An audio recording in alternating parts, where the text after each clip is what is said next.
Hi ആൾ, Ernest അക്കാഡമിയുടെ മറ്റൊരു വീഡിയോയിലേക്ക് സ്വാഗതം. നമ്മളിന്ന് വന്നിരിക്കുന്നത് ഒരു തസ്തികയെ പറ്റി നിങ്ങളോട് സംസാരിക്കാനാണ്. അത് മറ്റൊന്നുമല്ല, assistant engineer in Kerala water authority എന്ന് പറയുന്ന ഡിപ്പാർട്ട്മെന്റിലേക്കാണ്.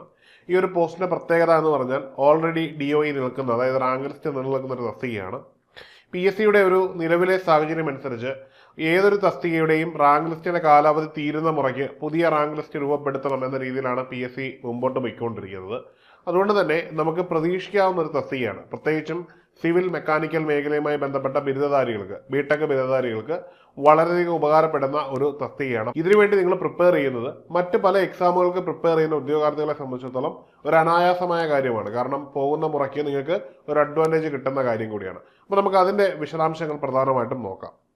ആദ്യമായിട്ട് ഇതിൻ്റെ കാറ്റഗറി നമ്പർ ഇതിനു മുമ്പ് വിളിച്ചത് 137/2022 എന്നൊരു കാറ്റഗറി നമ്പറായിരുന്നു വിളിച്ചത്.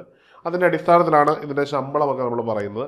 അതുകൊണ്ട് തന്നെ ഇതിൻ്റെ അടിസ്ഥാന യോഗ്യത എന്ന് പറഞ്ഞാൽ BSc degree in engineering, civil, mechanical or chemical, അതായത് ഈ BSc ഡിഗ്രി അല്ലെങ്കിൽ ബിടെക് ഡിഗ്രിയാണ് ഇവിടുത്തെ അടിസ്ഥാന യോഗ്യത. പിന്നെ അല്ലാതെ associate membership diploma of the institution of engineers India, civil, mechanical, chemical engineering, pass in section A and B of the associate membership examination of the Institute of Engineers India in Civil, Mechanical, Chemical Engineering. ഈ ഒരു കാറ്റഗറിയിൽ ഏത് യോഗ്യതയുള്ളവർക്ക് ഇത് അപേക്ഷിക്കാവുന്നതാണ്. ഇതിൻ്റെ scale of pay എന്ന് പറയുന്നത് അന്നത്തേത് 40,800 മുതൽ 85,000 വരെ ആയിരുന്നു. ഇനി ഇതിന് അപേക്ഷിക്കാനുള്ള പ്രായം വളരെ ഇമ്പോർട്ടൻ്റ് ആണ്. 19 വയസ്സ് മുതൽ 40 വയസ്സ് വരെയുള്ള പ്രായപരിധിക്ക് അത് അപേക്ഷിക്കാമെന്നുള്ളത് വളരെ പ്രധാനപ്പെട്ട കാര്യമാണ്. ഇനിയും നിലവിലെ ഈ ഒരു റാങ്ക് ലിസ്റ്റിന്റെ അവസ്ഥ എന്താണ് എന്ന് നോക്കാം. 137/2022 എന്ന ഈ ഒരു കാറ്റഗറി നമ്പറിൽ 16/9/2023 ഇതിനൊരു DOE വന്നിരിക്കുന്നത്. അതുകൊണ്ട് തന്നെ 23 വന്ന DOE ഏതാണ്ട് 3 വർഷത്തെ പീരീഡാണ്. അപ്പോൾ 26 കൂടി തീരേണ്ടതാണ്. 16/9/2026 ആകുമ്പോൾ പുതിയ ഒരു റാങ്ക് ലിസ്റ്റ് ഈ സ്ഥാനത്ത് വരേണ്ടതുകൊണ്ട് ഈ വർഷം അവസാനത്തോടുകൂടി ഈ ഒരു എക്സാമിനേഷൻ്റെ നോട്ടിഫിക്കേഷനും ബാക്കിയുള്ള കാര്യങ്ങളുമൊക്കെ നമുക്ക് അക്സെപ്റ്റ് ചെയ്യാവുന്നതാണ്.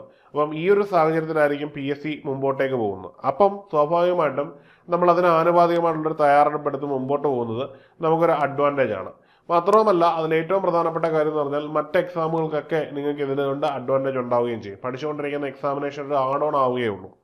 ഇനിയും അന്ന് ഈ ഒരു പരീക്ഷയ്ക്ക് വന്ന കട്ട് ഓഫ് മാർക്ക് എന്ന് പറഞ്ഞാൽ 47.33 മാർക്കായിരുന്നു. അന്ന് റിട്ടേൺ ടെസ്റ്റിൽ ഏറ്റവും കൂടുതലായിട്ട് കിട്ടിയ മാർക്ക് 69.330 അന്ന് ടോട്ടൽ അഡ്വൈസ് ഇതിൽ നിന്ന് പോയേക്കുന്നത് 142 അഡ്വൈസാണ് പോയേക്കുന്നത്. ഇപ്പോൾ നിലവിൽ കാൻഡിഡേറ്റ്സ് മെയിൻ ലിസ്റ്റിലുള്ളത് 208 പേരാണ്. ഏതാണ്ട് 142ഓളം പേര് പോയി എന്ന് പറഞ്ഞാൽ ചിലപ്പം ഈ റാങ്ക് ലിസ്റ്റ് തീരുമ്പോഴേക്കും ഇതിനകത്തുള്ള ഓൾമോസ്റ്റ് എല്ലാവർക്കും അഡ്വൈസ് വന്നുകൂടാഴികയില്ല എന്ന് വേണം നമ്മൾ കണക്കാക്കാൻ. മെയിൻ ലിസ്റ്റിലുള്ള ഓൾമോസ്റ്റ് എല്ലാവർക്കും അഡ്വൈസ് കിട്ടിയേക്കാം എന്ന് നമുക്ക് പ്രതീക്ഷിക്കാം. ഉറപ്പൊന്നും പറയാൻ പറ്റില്ല. PSC ആണ്.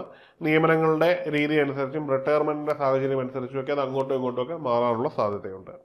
ഇനിയും എങ്ങനെയാണ് ഇവിടെ നിയമനം നടന്നിരിക്കുന്നത് നോക്കാം. ഇവിടെ ഓപ്പൺ കാറ്റഗറിയിൽ നിന്ന് 109ാമത്തെ റാങ്ക് വരെയുള്ള ആളിനെ റിക്രൂട്ട് ചെയ്തതായിട്ട് കാണുന്നു. ഈ ഇടവ കാറ്റഗറിയിലേക്ക് എത്തുമ്പോൾ 116ാമത്തെ ആളിനെ വരെ അഡ്വൈസ് ചെയ്തതായിട്ട് കാണുന്നു.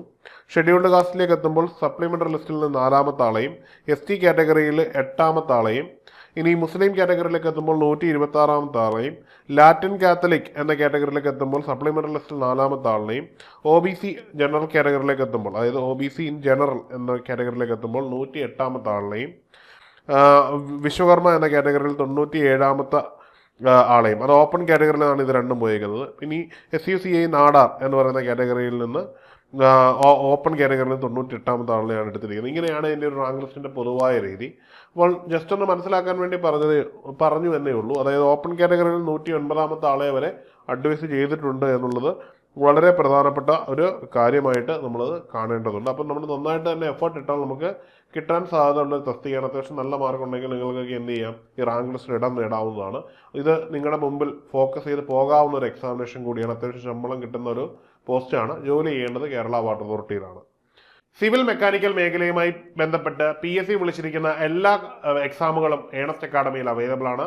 അതുകൊണ്ട് തന്നെ നിങ്ങൾക്ക് എന്ത് ആവശ്യത്തിനും, എക്സാമുകളുമായി ബന്ധപ്പെട്ട ഏതൊരു ആവശ്യത്തിനും ഏണസ്റ്റ് അക്കാഡമിയുമായി ബന്ധപ്പെടാവുന്നതാണ്.